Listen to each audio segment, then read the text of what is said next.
오늘 말씀의 제목은 십자가의 은혜에 보답하는 길, 십자가의 은혜에 보답하는 길입니다. 많은 그리스도인들이 평소에는 십자가를 전혀 생각하지 않거나 무관심한 채 살아갑니다. 그러다가 이제 고난주간이 되면 그때서야 비로소 십자가를 생각합니다. 여러분은 어떤지 좀 궁금합니다. 그럼 도대체 십자가를 생각한다는 게 도대체 무슨 뜻일까요? 안 보던 십자가를 쳐다본다는 뜻일까요? 아니면 예수님이 십자가 지시면서 얼마나 힘드셨을까? 그 예수님의 고난을 그냥 묵상하는 것일까? 물론 그것도 십자가를 생각하는 의미 중에 일부는 될 수 있겠지만은 정답은 아닙니다. 예수님이 십자가를 지신 이유와 목적이 무엇인지를 생각하는 것입니다. 그게 십자가를 생각하는 것입니다. 예수님이 도대체 왜 십자가를 지셨을까? 무엇 때문에 십자가를 지셨을까? 그것을 깊이 생각하는 것입니다. 답은 다 알지요. 예수님이 십자가를 지신 이유는 딱 한 가지지요. 내가 지은 죄를, 죄값을 대신 치르기 위해서. 성경은 죄의 대가는 사망이라고 말씀합니다. 로마서 6장 23절에 보면은 눈 가리고 덮어버릴 수 있는 죄는 하나도 없습니다. 모든 죄는 죄값을 치러야 되는데 그 죄값이 바로 사망이다, 그렇게 말하고 있습니다. 베드로전서 2장 24절을 보면 예수님의 십자가를 왜 지셨는지를 잘 말씀합니다. 친히 나무에 달려 그 몸으로 우리 죄를 담당하셨으니 그가 채찍에 맞음으로 너희는 나음을 얻었나니. 예수님이 십자가 지신 것이 우리 죄를 담당하시기 위해서 지셨다. 예수님이 채찍에 맞음으로 너희들이 나음을 얻었다 그랬습니다. 예수님의 십자가, 2000년 전에 지신 십자가가 다른 사람을 위한 십자가가 아니라 나를 위한 십자가임이 믿어지시기를 바랍니다. 로마서 5장 8절에 보니까 우리가 아직 죄인이었을 때에 그리스도께서 우리를 위하여 죽으셨습니다 그랬습니다. 아주 오래전에 2001년이에요. 2001년 1월 26일 오후 7시 15분경에 일본 도쿄 시내 전철역 신오쿠보역에서 일어난 사건, 혹시 기억하시는지 모르겠습니다. 저도 한번 가봤습니다. 일부러 신오쿠보역에 한번 가본 적이 있는데 그때 무슨 일이 있었느냐 하면 술에 취한 일본인 남자가 선로에 추락하는 사고가 있었습니다. 선로로 떨어진 거죠. 그때 마침 아르바이트를 마치고 열차를 기다리고 있던 한국인 유학생이 있었는데 그의 이름이 이수현이라는 학생이었습니다. 그러니까 일본인 남자가 취객이 선로에 떨어진 것을 보고는 다른 생각하지 않고 그 취객을 구하기 위해서 자기도 선로로 뛰어내린 거예요.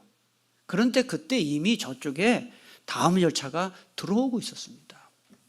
불과 70m 앞에 열차가 들어오는 것을 뻔히 보면서도 그냥 사람 구해야 되겠다 생각하고 내려간 거예요. 그 옆에 있던 한 일본인 남성도 직업이 사진 기자인데 같이 내려갔습니다. 그래서 그 취객을 구하려고 두 사람이 부축을 해서 구하려고 안간힘을 썼는데 70m 앞에서 그 열차 기관사가 보았지만은 브레이크를 밟았지만은 얼마 너무나 거리가 짧아가지고 3명이 다 즉사를 해버렸습니다. 다 죽었습니다. 그때 이수연 씨의 나이가 26살이었습니다. 이 사건은 굉장히 배타적이고 보수적인 일본인들에게는 큰 충격적인 사건이었습니다. 한국 유학생이 일면식도 없는 외국인, 그것도 일본인 남자를 구하기 위해서 목숨을 잃었다는 소식에 많은 일본인들이 충격을 받았고, 부정적으로 보았던 한국인들에 대한 인상이 크게 바뀌는 계기가 되었습니다. 당시 내각 총리였던 모리 요시로 씨가 내각 총리였는데, 그 강요들, 그다음에 거물 정치인들이 전부 이수연 씨 빈소에 와서 조문을 했고, 수많은 일본 시민들도 와서 그 앞에 국화를 주면서 눈물을 흘렸습니다. 그 이후에 고 이수연 씨가 죽은 날이 되면은 일본에서 학생회 주도로 추모가 지금도 계속되고 있고, 일본 도쿄 신오쿠보역에 가면은 고 이수연 씨의 그 희생을 기념하는 이 기념비가 세워져 있습니다. 저도 신오쿠보역에 갔을 때 이걸 보면서 참 마음이 숙연해지는 것을 경험했습니다. 그리고 이 이수연 씨가 고려대학교 그때 휴학을 한 상태였습니다. 고려대학교에도 이 기념비가 세워져 있다고 합니다.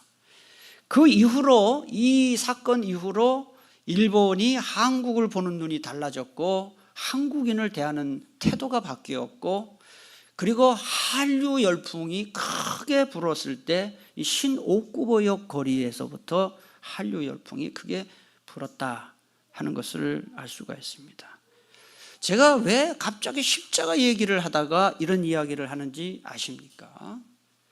세상 사람들도, 심지어는 우리를 싫어하는 일본 사람들도 이런 남을 위해서 목숨을 바친 이 사건에 대해서 엄청나게 감동을 받고 은혜에 보답하기 위해서 장학회도 만들고 해마다 기념식을 하고 추모 예식을 하고 한다 이 말입니다. 하물며 우리는 나를 구원하시기 위해 십자가에 돌아가신 그 예수님의 큰 사랑을 머리로 알면서도 과연 얼마나 그 십자가의 은혜를 기억하고 기념하고 감사하고 보답하는지 생각할 때 좀 부끄럽다 하는 생각이 들었습니다. 그래서 오늘은 첫 시간입니다. 십자가의 은혜에 어떻게 보답할 수 있겠는가? 십자가에 보답하는, 은혜에 보답하는 방법이 무엇인가를 세 가지로 말씀을 드리려고 합니다. 첫째는 옛사람이 죽은 삶을 살아야 한다 하는 것입니다. 옛사람이 죽은 삶을 살아야 된다 하는 거예요.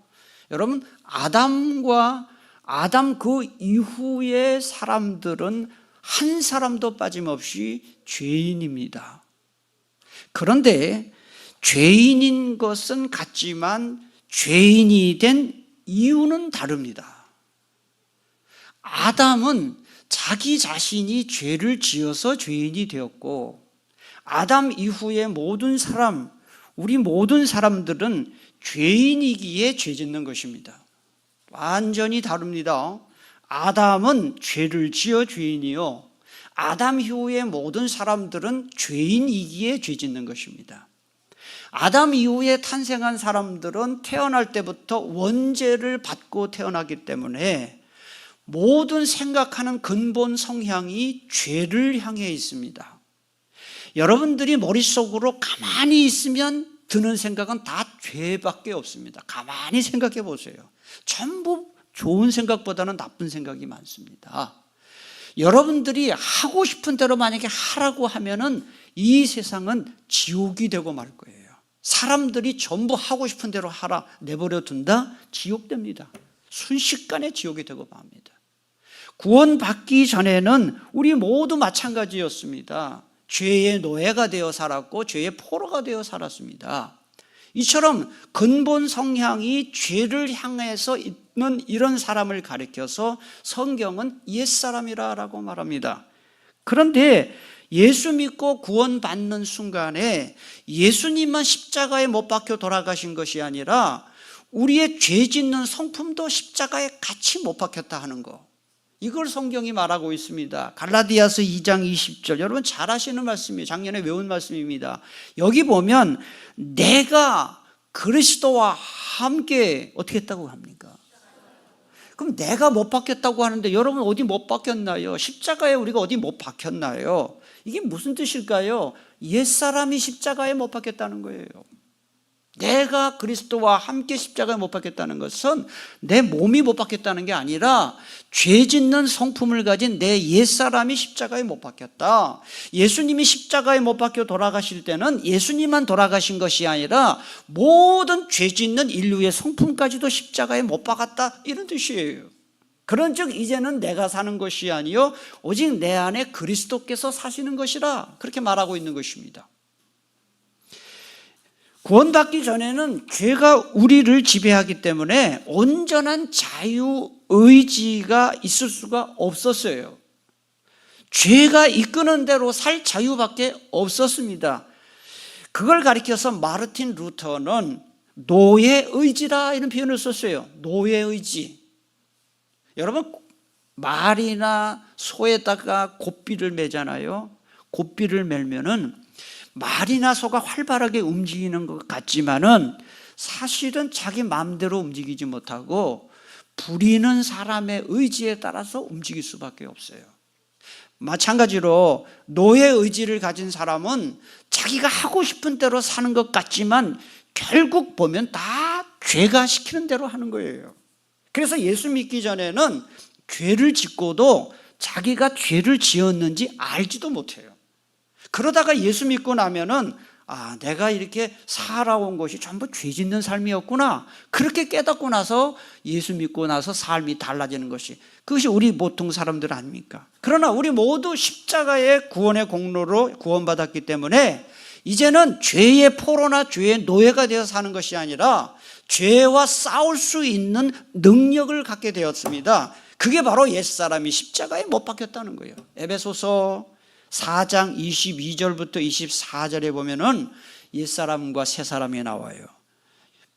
번역 성경으로 한번 같이 읽겠습니다. 옛날의 생활 방식, 곧 거짓된 욕망으로 부패해가는 옛사람을 벗어버리고 마음과 정신이 새롭게 되어 하나님의 모습대로 의와 진리의 거룩함으로 창조된 새 사람이 되십시오, 그랬습니다. 우리가 십자가의 은혜에 보답하는, 그래서 첫 번째 길은 뭐냐? 죄 짓는, 날마다 사탄의 노예가 되어서 죄만 짓는 옛사람을 벗어버리고, 예수님의 십자가에 못 박혔으니까 이제는 하나님의 뜻대로 변화되는 삶을 사는 새 사람을 날마다 입도록 기도하고 노력을 해야 된다는 것입니다. 여러분, 제가 늘 말씀드리지만 하고 싶은 대로 하지 마세요. 살고 싶은 대로 살지 마세요. 쉬고 싶지요. 놀고 싶지요. 편안하게 살고 싶지요.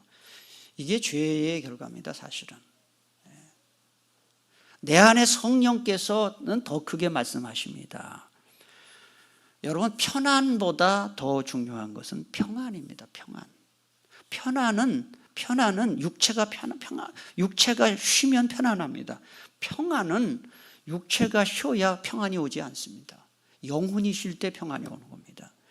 우리 마음에 평안을 주시는 분은 예수 그리스도밖에 없어요. 우리는 옛사람을 자꾸 죽이고 새 사람을 입고 살아야 된다는 거, 그게 바로 십자가의 은혜에 보답하는 첫 번째 길입니다. 두 번째는 뭐냐?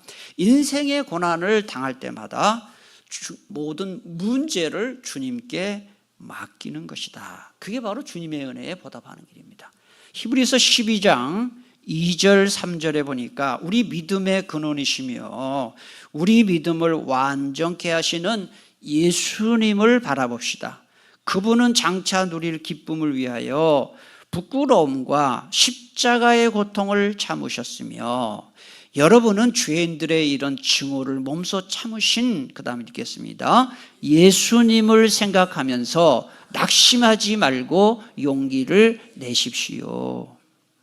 자, 여기 맨 끝부분을 한번 다시 봅시다. 낙심하지 않고 용기를 내는 비결을 뭐라고 얘기합니까? 누구를 생각하라고 합니까? 예수님. 근데 어떤 예수님입니까? 가운데 보면은 십자가의 고통을 참으신 예수님이에요. 사람들이 얼마나 자기 중심적으로 생각하는지 몰라요. 그래서 어떻게 생각합니까? 이 세상에서 가장 큰 고난을 당하는 사람은 나라고 그래요. 사람들은 내가 제일 힘들다고 얘기해요. 바꿔 말하면 내가 당하는 고난이 세상 사람들보다 더 큰 고난이라고 이야기해요. 그런가요? 옆에서 옆 사람이 아무리 지금 더 큰 고통을 받고 있어도 그거를 제대로 알지를 못하고 내가 당하는 고난이 크다고 얘기한다 이 말이에요. 그게 자기 중심적인 것이죠. 요즘 개인적으로, 가정적으로, 경제적으로 인생의 큰 고난과 우한을 당해서 힘드신 분들 계십니까? 십자가에서 인간이 겪을 수 있는 가장 큰 고난을 몸소 경험하신 예수님은 우리가 당하고 있는 큰 우한과 고난을 경험하셨기 때문에 우리의 고난을 공감하실 수 있고 동참하실 수 있고 불쌍히 여기시는 주님이시다 하는 거예요. 그래서 우리는 어려운 일을 당할 때 주님께 그 문제를 맡기는 것이 십자가의 은혜에 보답하는 길이에요. 히브리서 4장 15절 16절에 보니까 우리의 대제사장 예수님은 우리의 연약함을 동정하지 못하시는 분이 아닙니다. 그는 모든 점에서 우리와 마찬가지로 시험을 받으셨지만 죄는 없으십니다. 같이. 그러므로 우리는 담대하게 은혜의 보좌로 나아갑시다. 그리하여 우리가 자비를 받고 은혜를 입어서 제때에 주시는 도움을 받도록 합시다. 여기 보면 은혜의 보좌로 나가자 그랬어요. 이게 기도하라는 거예요. 기도하라는 거.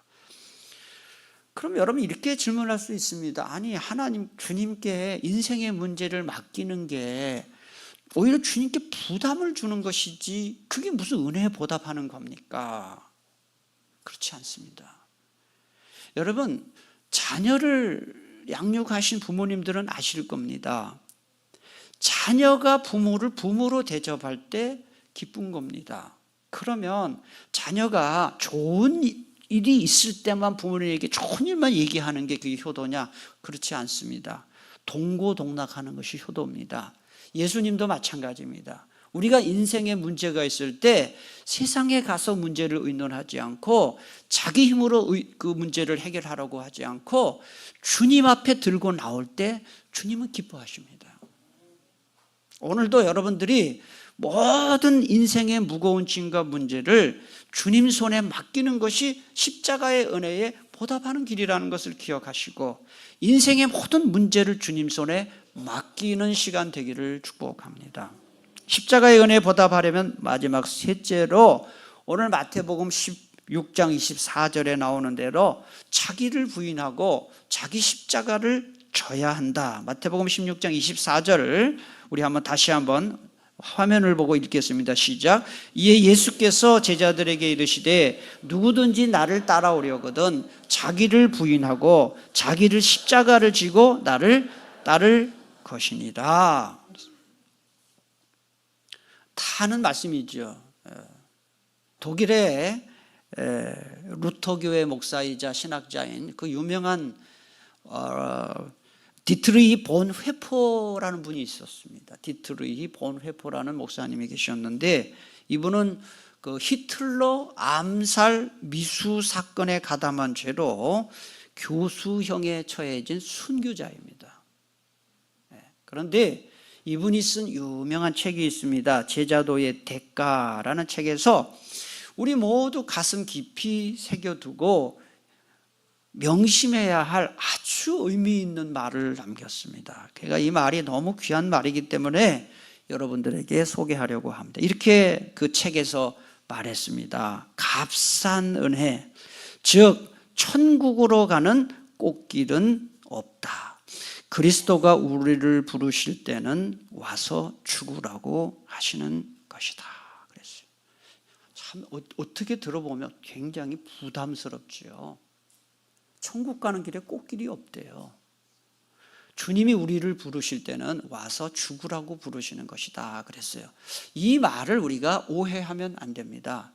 이 디트리 본회포 목사님처럼 주님 뒤를 따르는 사람은 다 순교자가 되라 이런 뜻은 아닙니다.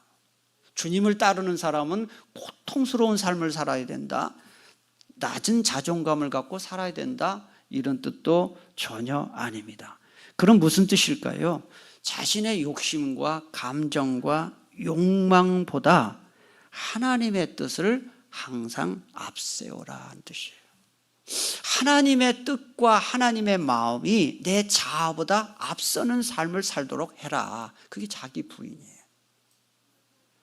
여러분 살면서 또는 교회에서도 자꾸 낙심이 되고 또는 절망이 되고 또는 섭섭한 마음이 혹시 드는 적이 있지 않았습니까? 가정에서 누군가에게 자꾸 섭섭하고 그런 게 있을 때는 그게 왜 그런지 아십니까? 내 마음이 자아가 커서 그래. 자아가. 누군가에 대해서 계속 섭섭하고 낙심하고 절망하고 하는 거, 하나님의 마음보다 내 마음이 커서 그래요. 사람들은 얼마나 악한지 조금만 권력이 있어도 그걸 가지고 갑질을 합니다. 갑질을. 군대에서는 말할 것도 없고요. 여러분 직장에서도 말이죠. 요만한 권력만 있어 보여 아주 갑질을 합니다. 갑질을.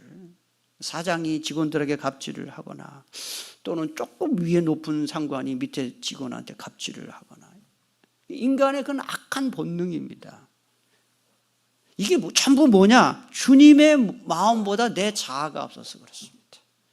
조금만 나보다 잘난 게 있어도 생색을 내고 자랑질을 하고, 이건 전부 내 자아와 욕심이 너무 크기 때문에 그렇습니다. 그래서 자기를 부인하라는 말은 하나님의 마음에 내 마음을, 내 자아를 낮추라는 것입니다. 그게 자기를 부인하는 것입니다. 여러분 수력발전소 한번 보십시오.